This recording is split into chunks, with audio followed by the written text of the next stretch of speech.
Today, I'll show you how to create striking studio portrait backgrounds in Photoshop.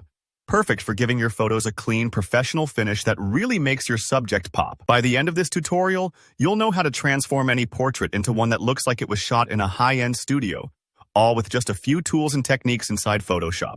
Let's dive in. We'll start with a photo you've already opened up in Photoshop. If you want to follow along, grab any portrait shot you like, maybe a headshot or even a selfie. The key is that you want the person in the photo to be the focus of your image. First up, let's duplicate the image layer. This is one of those little steps that might seem unnecessary, but believe me, it's really important if you want to be able to experiment or undo mistakes without starting over. You can do this by right-clicking the background layer in your Layers panel and selecting Duplicate Layer. It's almost like making a photocopy before you start drawing on the original, just in case you want to go back.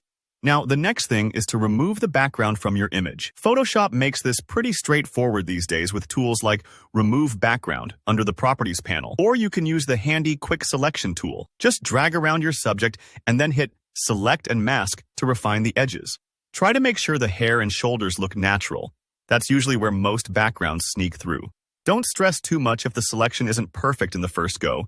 You can always tidy it up after or reselect pieces later. Once your subject is isolated and the background is gone, it's time to get creative with your new studio look. We're going to add a hue and saturation adjustment layer, which is one of the simplest ways to generate that classic, seamless backdrop you see in professional studio portraits. Go to the bottom of the Layers panel and click the little adjustment layer icon. It looks kind of like a black and white cookie, then choose Hue Saturation. This layer will sit above your solid color background, and if your subject accidentally ended up below it, just drag their layer to the top. That way, whatever you tweak will only affect the background, keeping your person front and center.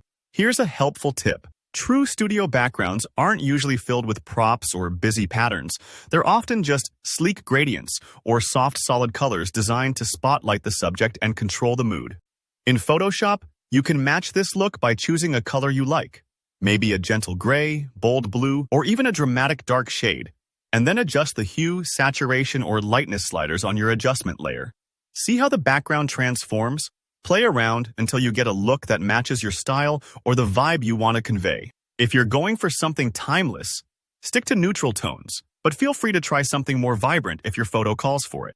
And remember, changing the color isn't just about style. It's also about balance and composition.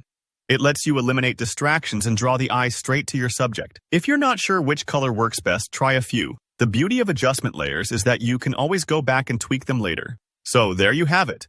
A simple but powerful way to create studio-quality portrait backgrounds in Photoshop. If you found this tutorial helpful, give the video a thumbs up. And if you have questions or want to share your results, drop a comment below. I always love seeing your creativity. Make sure to subscribe for more tips and tutorials, and I'll see you in the next one.